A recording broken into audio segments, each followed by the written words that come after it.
apa yang kita semua sampaikan pada hari ini akan disiarkan di seluruh dunia, bukan hanya di seluruh Indonesia, karena kita menggunakan media sosial itu bahkan sampai ke 7 benua pun mendengarkan suara kita. Saya bukan bagian dari kekuatan besar dengan dana besar seperti yang difitnahkan, seperti yang dituduhkan secara sewenang-wenang oleh Ali Mokhtar Ngabalin. Anak-anak saya tidak punya salah apa-apa mengalami teror.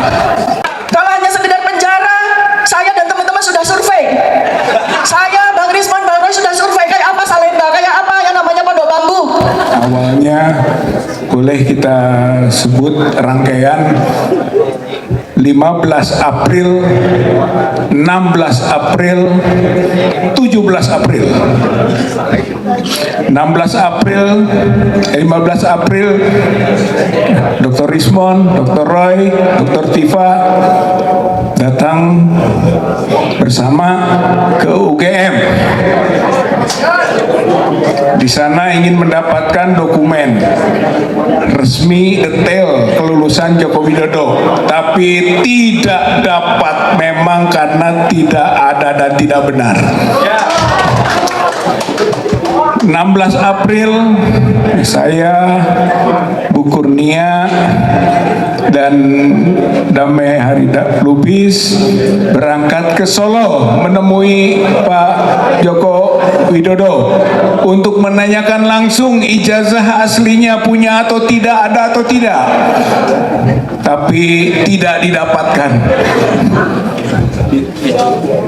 17 April kami semua melapor ke para purnawirawan yang berkumpul di Jakarta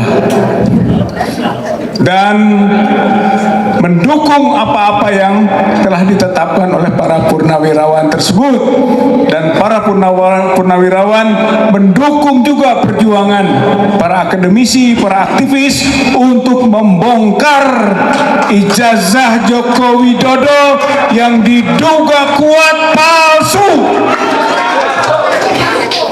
Maka di samping upaya datang ke UGM, datang ke Solo, konklusinya ketika datang ke UGM, skripsi Joko Widodo diduga kuat palsu. Ketika datang ke Solo, berdasarkan informasi yang telah disampaikan ke para wartawan, sama saja ijazah itu yang beredar, maka indikasi dugaan ijazah Joko Widodo palsu. Maka prosesnya berlanjut ke Bareskrim, diadukan ke Bareskrim pengaduan masyarakat. Tanggal 9 sebenarnya awalnya Desember 2024. Tambahannya tanggal 20 Maret bukti-bukti kita masukkan 2025. Kemudian 7 April kita beri tambahan bukti. Lalu pada 22 April, Mei kita berikan tambahan. April pulang dari Jogja dan Solo, tambahan lagi. Maka 22 Mei ternyata selesai proses penyelidikan dari Bareskrim, dan ternyata hasilnya anti klimaks, menunjukkan kualitas Bareskrim kita tidak profesional. Justru diumumkan dihentikan, tidak ditemukan tindak pidana tanpa proses yang benar. Oleh karena itu TPUA dan teman-teman yang lain yang berjuang keberatan dan kemudian memasukkan desakan kepada pihak kepolisian untuk melakukan gelar perkara khusus, karena gelar perkara yang ditetapkan oleh Bareskrim, yang diumumkan oleh Direktur Tindak Pidana Umum Mabes Polri, itu tidak memenuhi syarat internal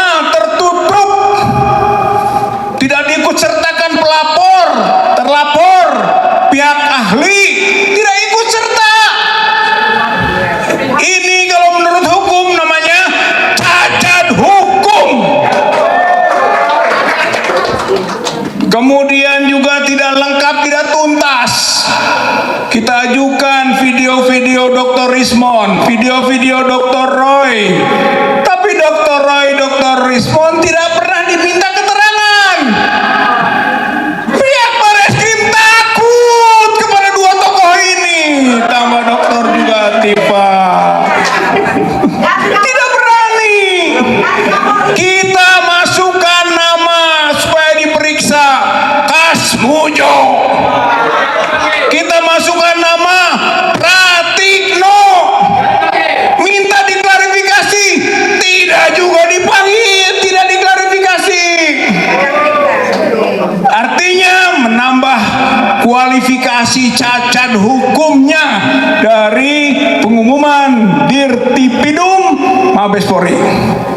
Maka gelar perkara khusus merupakan kondisio sine qua non,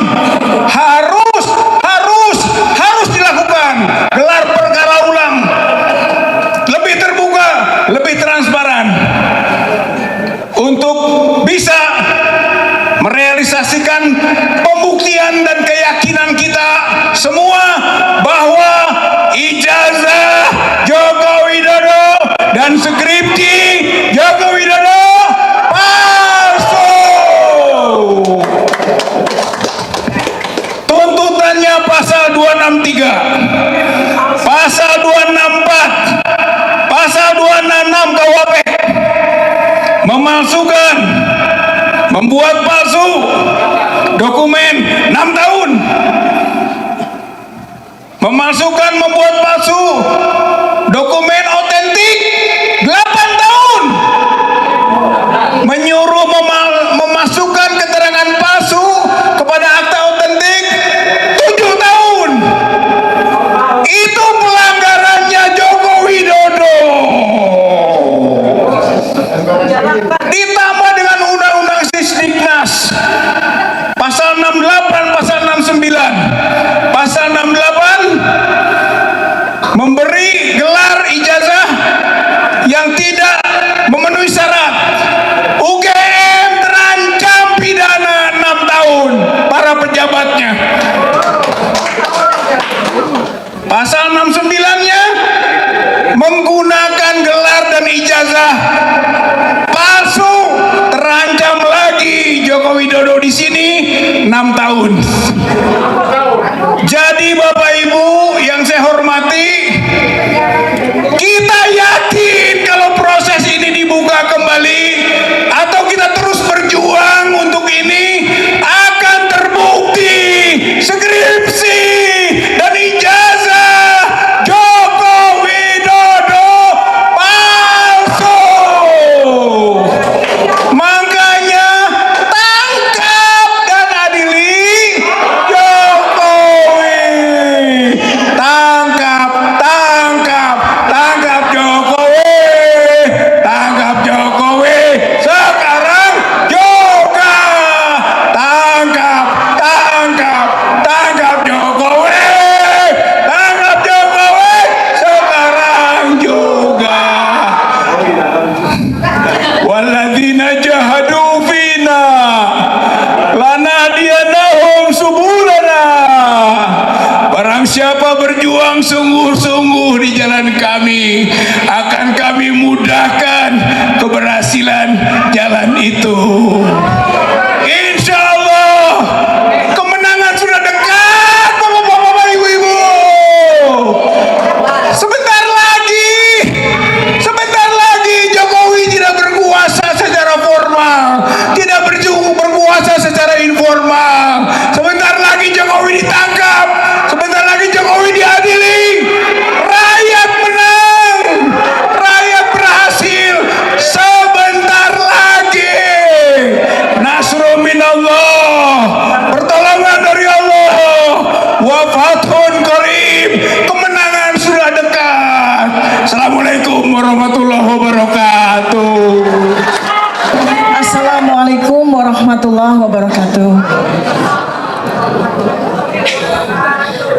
Para senior, para jenderal, guru saya, senior, emak-emak luar biasa, dan saudara-saudara sebangsa dan setanah air.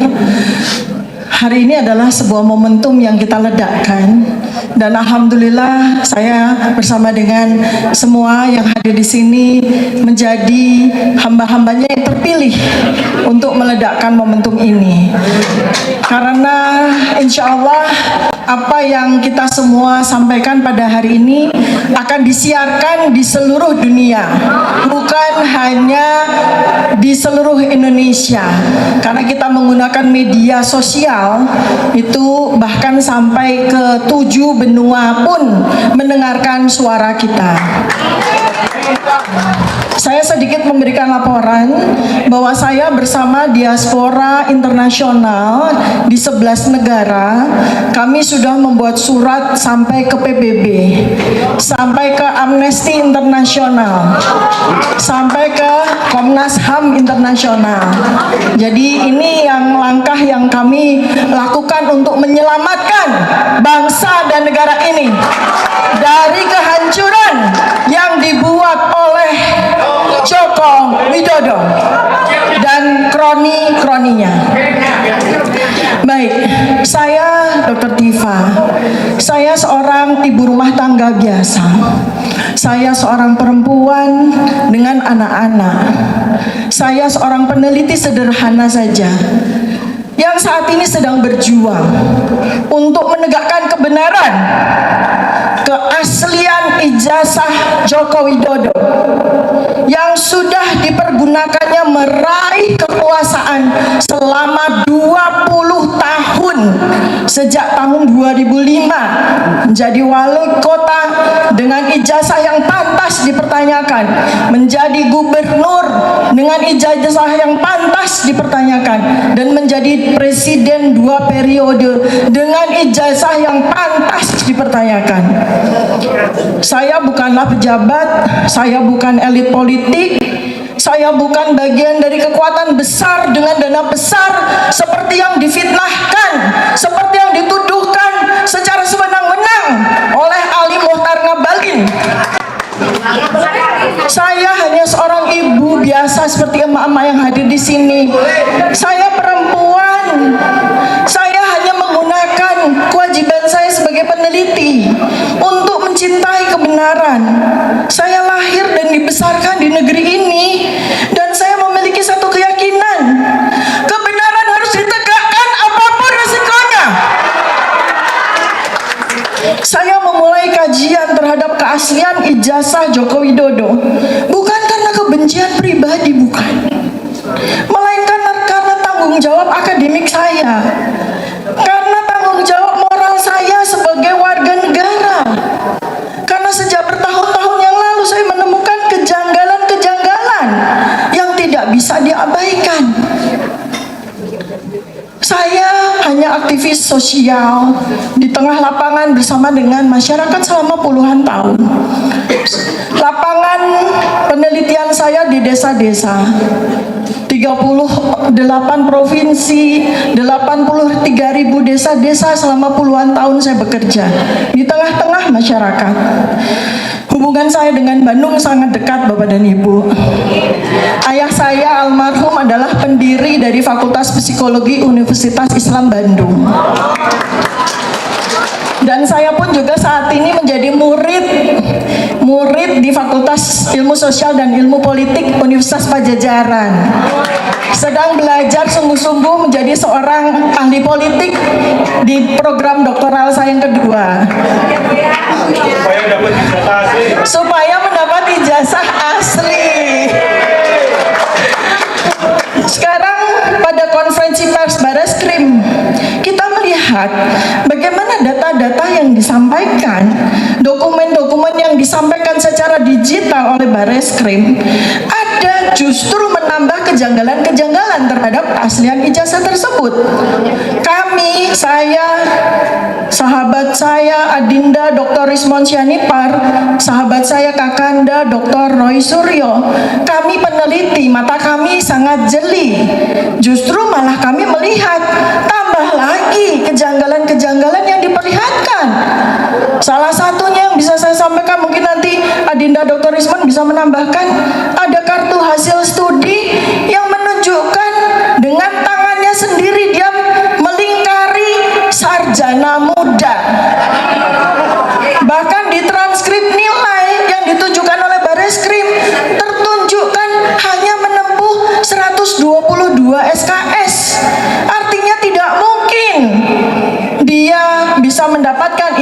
sarjana.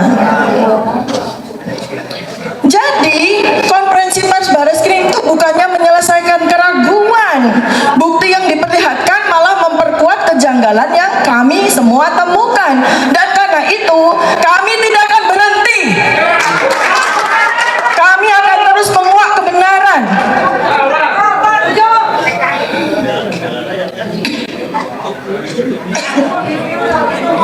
Ibu-ibu nggak biasa teriak-teriak, jadi butuh minum.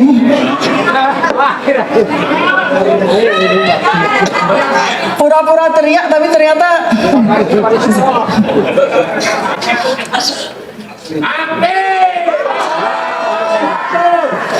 saat ini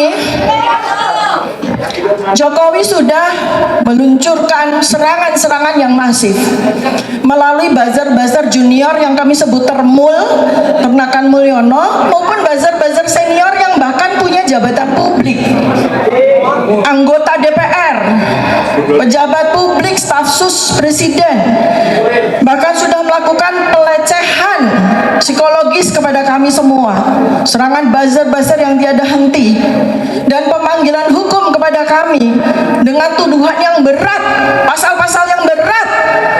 Kami para peneliti yang sedang melakukan pekerjaan kami dituduh dengan pasal-pasal berat, 8 tahun, 12 tahun. Ini sebetulnya adalah abuse of power, penyalahgunaan kekuasaan. Hukum justru dijadikan alat untuk membungkam dan menekan para peneliti seperti kami, bukan untuk menegakkan keadilan. Aparat negara lebih cepat mengusut kami ketimbang menindaklanjuti berbagai kecanggalan-kecanggalan dokumen. Ancaman hukuman kami dengan pasal-pasal karet sungguh tidak main-main. Keluarga saya, anak-anak saya mengalami teror. Anak-anak saya yang tidak punya salah apa-apa mengalami teror.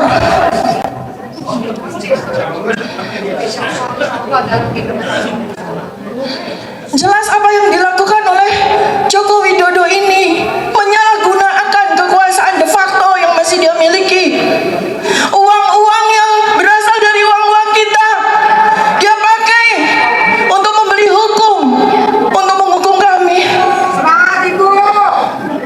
Sebagai seorang muslimah, saya juga berpegang teguh pada firman Allah bahwa kita bukannya sekedar bisa, tapi kita punya kewajiban untuk menegakkan kebenaran dan keadilan dengan penuh keberanian. Apapun yang terjadi di depan sana, kami insya Allah akan sanggup menghadapi. Semangat saya adalah semangat Siti Masyitoh yang rela digoreng Fir'aun untuk menegakkan akidahnya. Kalau hanya sekedar penjara, saya dan teman-teman sudah survei. Saya, Bang Rismon, Bang Roy sudah survei kayak apa Salemba, kayak apa yang namanya Pondok Bambu. Jauh lebih nikmat dibandingkan dengan penggorengan wajan Siti Masyitoh. Tidak takut kami. Tidak takut kami. Mak takut? Tidak. Mama berani?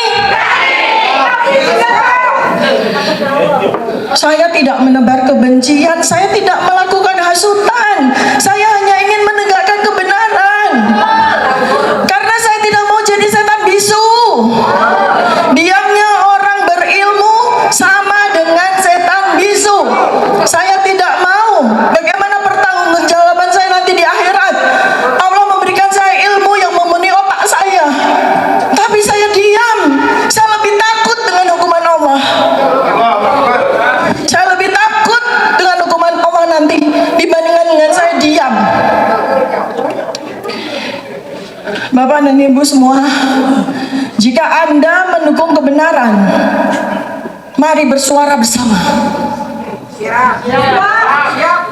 Diamnya orang baik adalah kemenangan para setan. Saya, Dr. Tifa, seorang ibu, seorang perempuan yang tidak akan diam akan kebenaran. Mari bersama-sama menjaga integritas negeri ini demi anak-anak kita di masa depan.